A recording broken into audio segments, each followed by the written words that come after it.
नमस्कार, मी निकेत इंगळे आणि पुन्हा एकदा एका नवीन ठिकाणी आलो आहे। ठिकाण नक्कीच समुद्रकिनारा आहे, तुम्हाला दिसत असेल। मात्र या समुद्रकिनाऱ्याचं वैशिष्ट्य असं आहे की माझ्या मागे जो भाग दिसतो आहे तो जवळपास गोव्याला टच होतो आहे, ती गोव्याची सीमा आहे।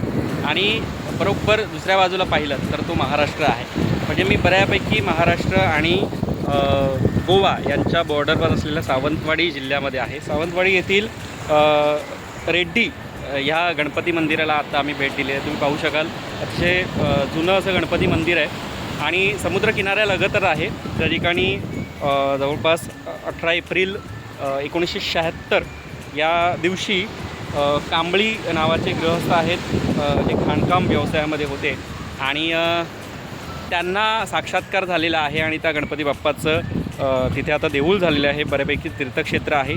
महाराष्ट्राचं शेवटचं गाव किंवा महाराष्ट्र राज्य जिथे संपतं, सावंतवाडी या ठिकाणी आता मी आहे आणि अतिशय सुंदर असा समुद्रकिनारा, अरबी समुद्र या ठिकाणी पाहू शकता। आणि सगळ्यात महत्त्वाचं की खडकाळ भाग असल्यामुळे, म्हणजे किनारा जरी असला तरी आपण पाहू शकाल की बऱ्यापैकी खडकाळ भाग आहे, त्यामुळे इथे पाण्यात जाण्याचा आनंद तुम्ही नक्की घेऊ शकता।